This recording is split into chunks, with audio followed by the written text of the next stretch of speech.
Work comes before family reunion AFFAIRS. Reginald Fairchild didn't even look up from his tablet when he said it. He sat behind his desk in the production chief's office at Keystone Manufacturing, reviewing throughput metrics while I stood there holding my phone, the screen still displaying the text from my sister. "Dad's in hospice, they're saying days, maybe hours, please come home." I'd worked at Keystone for 11 years, never missed a deadline, never caused a production delay, never asked for anything beyond my scheduled vacation days.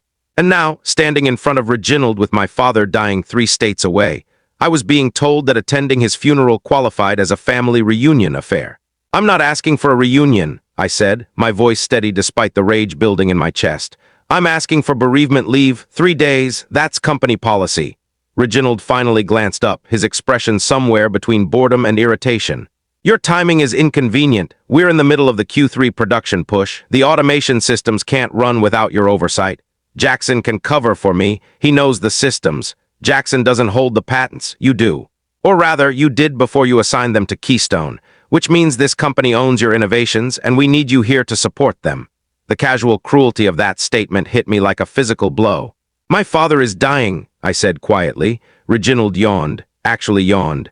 "I understand that's difficult, but we all have personal obligations that sometimes conflict with professional responsibilities. This is one of those times when you need to prioritize what matters to your career." I nodded slowly, turned toward the door. "Good," Reginald said, already back to his tablet. "I knew you'd see reason. The production report is due Friday." I walked out of his office, took the elevator down to the engineering lab, and pulled up the patent assignment agreements I'd signed when I first started at Keystone. Then I opened the automation system's master control interface, the one that governed every manufacturing line in 3 facilities across 2 states. And I executed something Reginald had forgotten existed: the inventor's right of covenant enforcement. My name is Landon Pierce, and for 11 years I served as the lead automation engineer at Keystone Manufacturing. I'd developed 17 proprietary control systems, machine learning algorithms, and automated quality protocols that allowed Keystone to operate at efficiency levels their competitors couldn't match. Every single patent had been assigned to the company as part of my employment agreement. Those patents had transformed Keystone from a regional player into a national powerhouse. They doubled the workforce, tripled the revenue, made the executives wealthy. What they didn't know was that buried in Section 7, Subsection C of those patent agreements was a clause almost no one ever read. The inventor's right to enforce covenant compliance if the company deployed the invention in a manner that created harm to persons or property. Over the past 6 months, Keystone had been pushing productivity targets so aggressively that manufacturing technicians were regularly working 12-hour shifts with minimal breaks. There had been 3 repetitive stress injuries in the past quarter alone, all attributed to workers trying to keep pace with the automated assembly lines. My automation systems, designed to make work easier and safer, were being weaponized to extract maximum productivity at the expense of worker well-being. That qualified as harm to persons, which meant I had legal grounds to invoke a covenant hold. I drafted the formal notification, citing the specific patent numbers and my intent to enforce covenant compliance. The technical mechanism was simple. I would revoke Keystone's license to use my patented systems until they demonstrated compliance with the ethical implementation standards. Practically, that meant every automated line I designed would shut down. I scheduled the notification to be filed with the U.S. Patent Office at 5 o'clock that evening, giving me time to reach the hospice before the hammer fell. Then I built the enforcement mechanism into the automation systems themselves. Deep in the control systems was a proprietary authentication protocol that verified Keystone's license rights every 72 hours.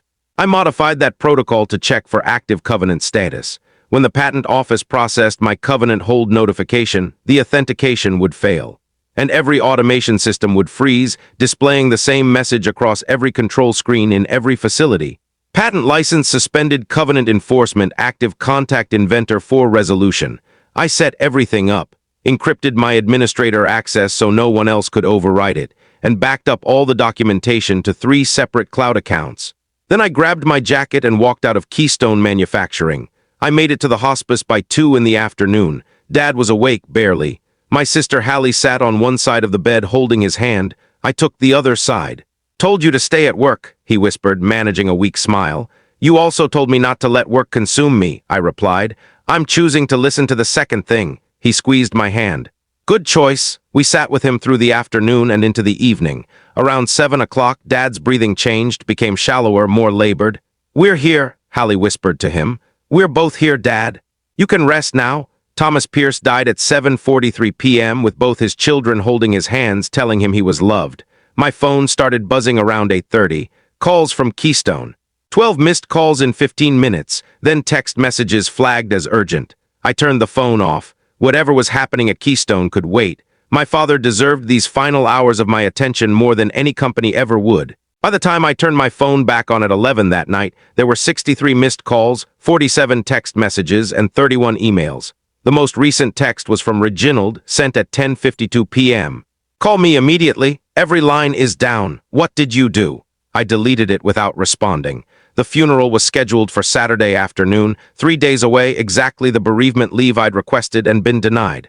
Hallie and I spent Thursday meeting with the funeral director, choosing a casket, writing an obituary, calling Dad's old friends from his trucking days. My phone never stopped buzzing. Keystone calling, Reginald, the VP of Operations, the CTO, even the CEO. I ignored all of them. Friday morning, a process server knocked on the door. Emergency injunction hearing scheduled for Monday morning. Keystone Manufacturing versus Landon Pierce. They were suing me to force reinstatement of the automation systems. I called an IP litigation specialist named Howard Brennan, explained the situation. "This is actually fascinating," he said. "Most inventors don't know these clauses exist. You're technically within your rights, but Keystone is going to argue irreparable harm, loss of business, breach of good faith. Can they force me to turn the systems back on? Unlikely, at least not immediately. But they can make your life extremely difficult.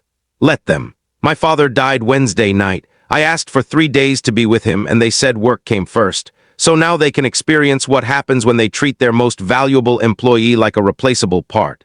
Saturday afternoon, we buried Thomas Pierce in a cemetery outside of town, under an oak tree near where my mother was laid to rest. The service was small. Hallie and me, some of Dad's old trucking buddies, neighbors, the hospice nurses who'd cared for him. I gave a eulogy about the lessons he'd taught me, about how he believed that the measure of a person wasn't in what they built or earned, but in how they treated people when it mattered most. After everyone had gone home, I stood at his grave in the fading light and made him a promise. "I won't let them win, Dad. I won't let them pretend that work matters more than this." Monday morning, I met Howard at the county courthouse. Keystone had brought an entire legal team, 5 attorneys in expensive suits. They'd also brought Reginald and the CEO, a silver-haired man named Arthur Pemberton who'd built Keystone from a small machine shop into its current empire.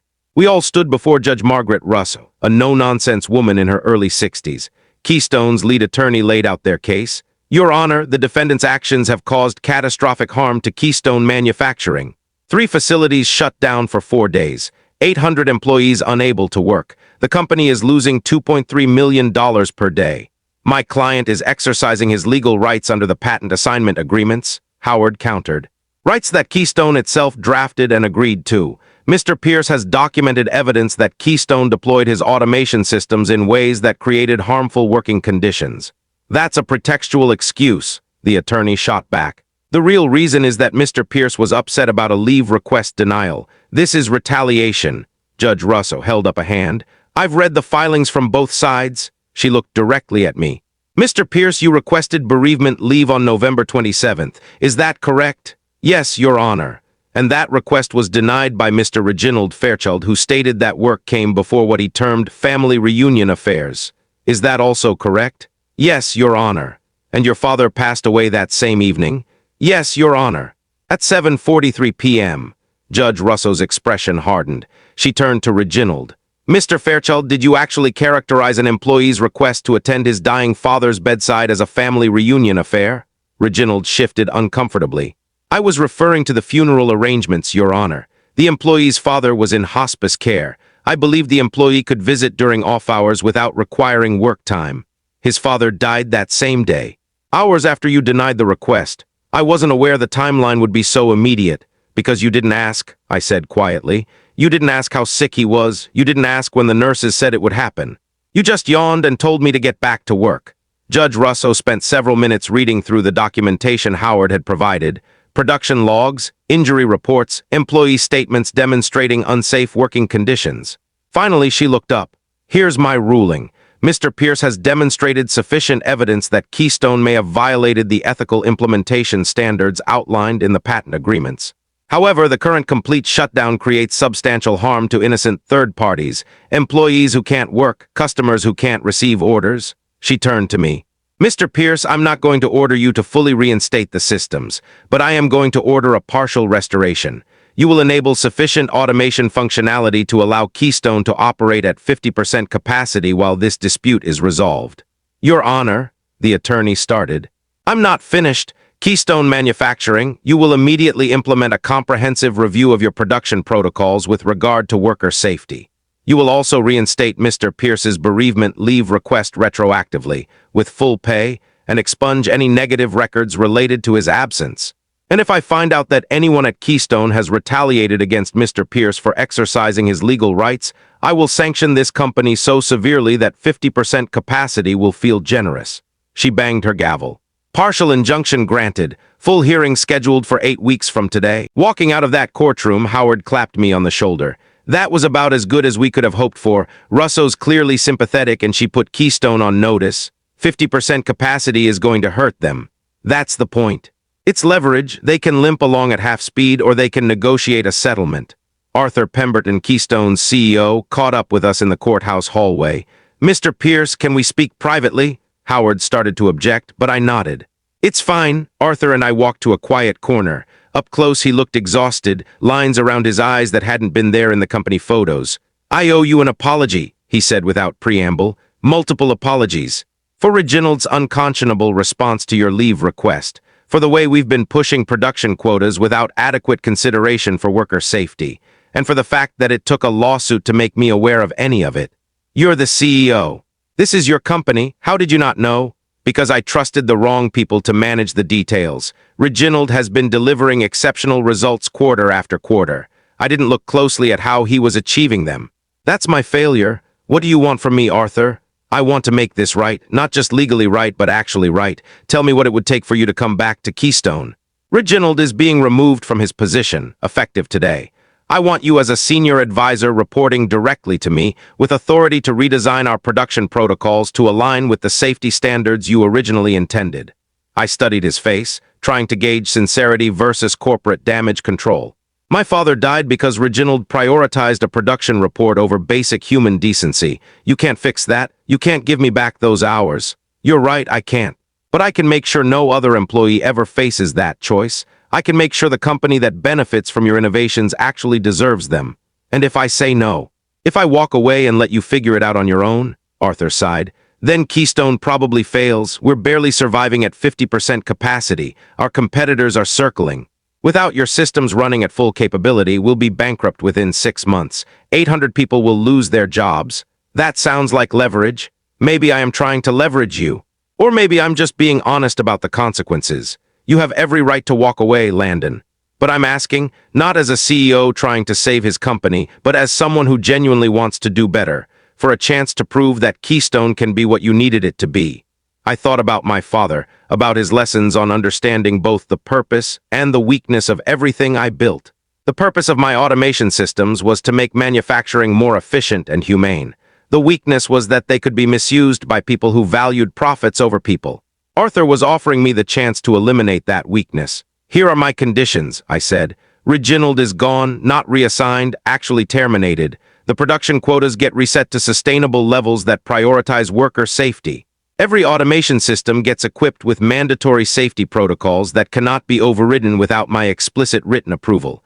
And I get a seat on the board of directors with veto power over any production policy changes.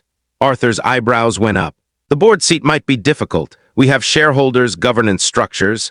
Then make it happen anyway. If you want my systems back online, if you want my cooperation going forward, I need to be in the room where decisions get made. He was quiet for a long moment. Okay, he finally said.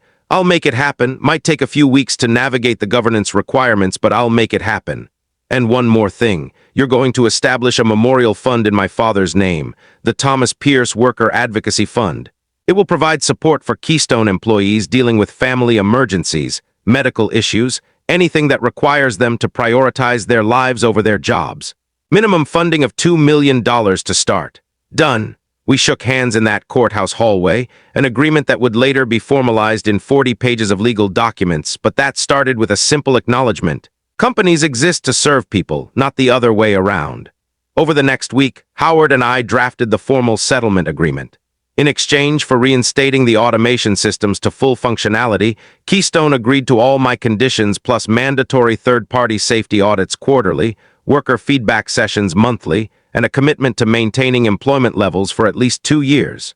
Reginald Fairchild was terminated with cause, forfeiting his stock options and severance package. Industry contacts told me he struggled to find another executive position. Word had spread about the family reunion affairs comment, and no company wanted that PR liability. The Thomas Pierce Worker Advocacy Fund was established with $2 million and a commitment from Arthur to contribute an additional $500,000 annually. In its first year, it helped 23 Keystone employees dealing with everything from cancer treatment to elder care to adoption proceedings. My board seat was formalized in March, making me the first non-executive employee director in Keystone's history. The shareholders were initially skeptical, but when the production numbers showed that the new safety-first protocols actually improved efficiency by reducing injuries and turnover, the skepticism faded. Turns out that when you treat workers like human beings instead of productivity units, they perform better. The systems came back online gradually over 3 weeks as I verified that each facility had implemented the required safety protocols. When the last line reactivated, I stood on the manufacturing floor with Arthur, watching the robotic arms move through their precision choreography. "Your father would be proud," Arthur said quietly, "of what you built here, and of how you fought to protect it. He taught me that everything has a purpose and everything has a weakness. I'm just trying to make sure the purpose wins." 6 months after the settlement, I received a letter from a manufacturing technician named Raymond Torres who worked in Facility 2. He'd been one of the workers injured during the aggressive production push. The letter was handwritten. "Mr. Pierce, I wanted to thank you for what you did. I know the news stories made it sound like it was about patents and legal stuff, but those of us on the floor know what really happened. You stood up for us when nobody else would. Before the new rules, I was working 12-hour shifts so much that I barely saw my kids.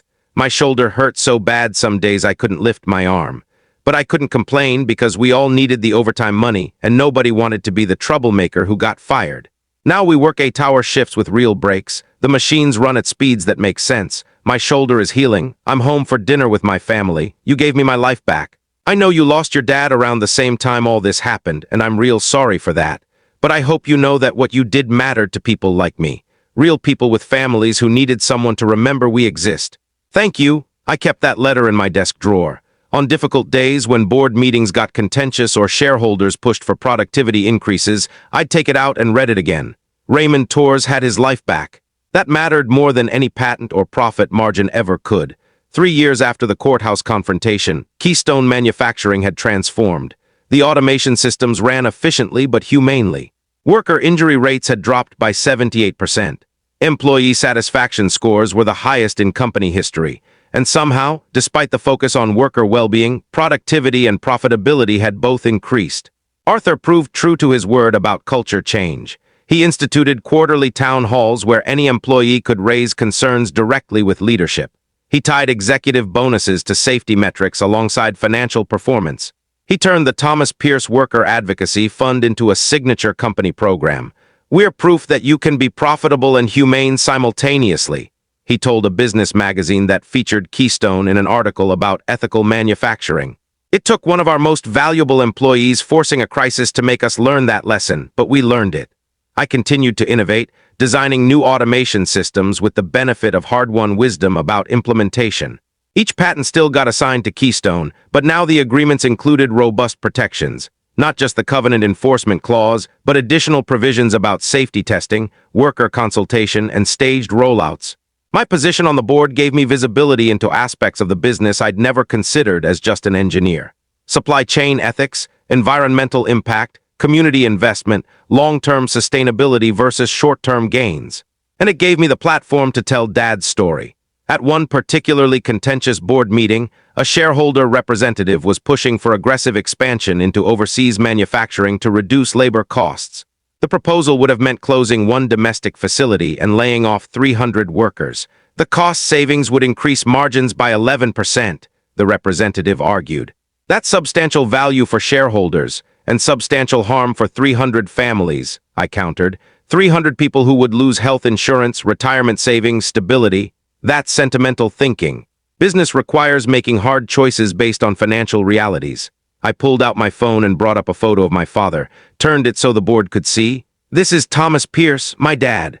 He worked as a truck driver for 42 years, including 17 years after my mother died when he was raising 2 kids alone.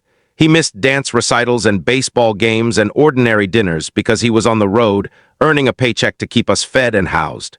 I set the phone down on the conference table. In his last weeks when he was dying of cancer, he told me his biggest regret was letting work consume so much of his life, missing moments with his family because he was chasing the next route, the next paycheck. And when he was hours from death, when I asked my employer for 3 days to be with him, I was told that work came before family. The room was completely silent. That moment taught me something. Every decision we make in this room affects real people with real lives and real families. Those 300 workers you want to lay off aren't line items on a spreadsheet. They're people who go home at night to kids and spouses and aging parents. People who have built their lives around the assumption that if they work hard and do their jobs well, they'll have stability. I looked directly at the shareholder representative. So before you talk to me about margins and cost savings, I want you to think about your own father or your children or anyone you love. And I want you to ask yourself, would I be proud to tell them that I made 300 families' lives worse so that shareholders could see an 11% margin increase? The overseas expansion proposal was voted down 7-2. After the meeting, Arthur walked with me back to my office. That was quite a speech. It was the truth. Your father, Arthur said carefully, would he have approved of what you've built here? The stand you took, the changes you forced? I thought about Dad's lessons, about his regrets and his values, about the kind of man he'd been and the kind of man he'd raised me to be. Yeah, I said. I think he would have. The anniversary of Dad's death came around each November, a quiet marker of time passing and grief evolving. Hallie and I would visit his grave, tell him about our lives, share memories that kept him alive in our hearts. On the 3rd anniversary, I brought Arthur with me. I wanted you to meet him, I explained as we stood at the gravestone, or at least tell him about what we've built, the fund that bears his name, the workers who have been helped. The culture shift. Arthur was quiet for a moment, reading the inscription, Thomas Pierce, beloved father, faithful friend, man of integrity. I wish I'd known him, Arthur said. I think he could have taught me some things I needed to learn much earlier. He taught everyone he met something, usually without even trying. We stood there in comfortable silence, the November wind rustling through the oak trees' bare branches. You know what the strangest part is, I said eventually. Reginald denying that leave request, that moment of cruelty, it broke something in me, but it also freed me. Freed me to stop pretending that loyalty to a company mattered more than standing up for what's right. If he'd approved the leave, if everything had proceeded normally, I'd probably still be in that lab just accepting whatever decisions got made above my head. So his worst moment created the catalyst for positive change, Arthur observed. I wouldn't call it positive for me. I'd trade every reform and every policy change to have had those 3 days with my father. But I understand what you mean. Sometimes the worst moments reveal what actually matters. They force you to decide who you want to be when everything else is stripped away. Keystone kept growing, kept improving, kept demonstrating that ethical business practices and financial success weren't mutually exclusive. The Thomas Pierce Worker Advocacy Fund helped hundreds of employees navigate life's inevitable crises without having to sacrifice their jobs or their dignity. And the story spread. Other companies started reaching out, asking how we'd built our culture, how we'd balanced automation with human-centered values. I gave talks at manufacturing conferences, business schools, labor organizations, anywhere people would listen. Work exists to support life, not the other way around. I continued designing new systems, each one built with the hard-won knowledge that technology serves people, not profit margins. And each patent agreement now included protections that other inventors started adopting for their own work. You've essentially created a new template for ethical IP agreements, Howard told me during one of our periodic check-ins. I've had 3 other inventors contact me asking to use your contract language. Good, maybe if enough inventors assert these rights, companies will stop treating innovation as an excuse to exploit workers. Years passed, the fund grew. The culture deepened. Keystone became known not just for manufacturing excellence, but for treating workers with dignity. And every November, I'd stand at Dad's grave and tell him about another life changed, another family helped, another small victory in the long fight to make work serve humanity instead of consuming it. Raymond Torres eventually became a shift supervisor, using his experience to mentor younger technicians. The woman who'd needed medical leave for cancer treatment recovered and returned to work. The father who'd needed adoption support brought his new daughter to a company picnic. Real people, real lives, real families. That's what all of this had always been about. Not patents or legal victories or board seats or policy changes. Those were just tools, mechanisms to achieve the thing that actually mattered, protecting the human beings who showed up every day to do the work that kept the world running. Reginald's cruelty had revealed a truth I couldn't unsee, that too many companies treat people as expendable resources, valuable only for what they produce. And once you see that truth, you have a choice.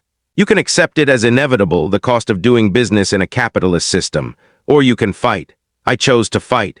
Not with violence or rage, but with the tools I had, my expertise, my patents, my willingness to sacrifice comfort for principle.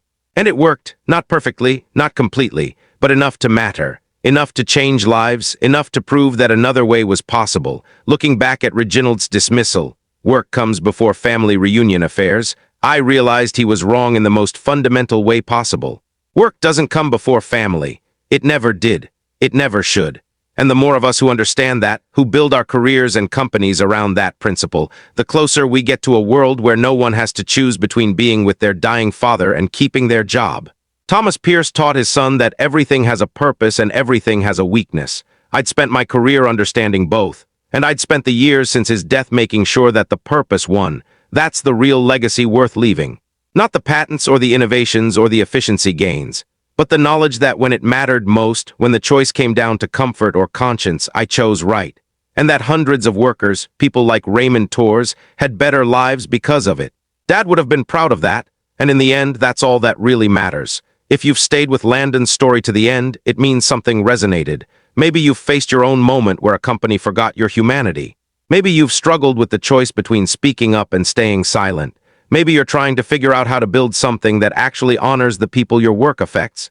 We're building something here at Corporate Vault, a community that believes these stories deserve to be heard, that workplace dignity isn't a luxury but a right, that doing the right thing should be celebrated instead of punished. If that resonates with you, if you believe these narratives matter, join us by hitting that subscribe button. We're working toward our first 1,000 people who understand that corporate courage isn't about grand gestures. It's about ordinary people making hard choices when it matters most. Your support helps us keep telling these stories, keep documenting what happens when integrity confronts institutional indifference, keep proving that change is possible when enough people refuse to accept that work comes before humanity. Because it doesn't. It never did. And the more of us who stand up for that truth, the closer we get to a world where everyone can prioritize what actually matters. The people they love, the lives they're building, the moments that can never be replaced. Subscribe to Corporate Vault and be part of proving that integrity isn't just a buzzword. It's a choice that real people make every single day, often at great personal cost, because they understand that some things matter more than career security or corporate approval. Together, we're changing that narrative one story at a time.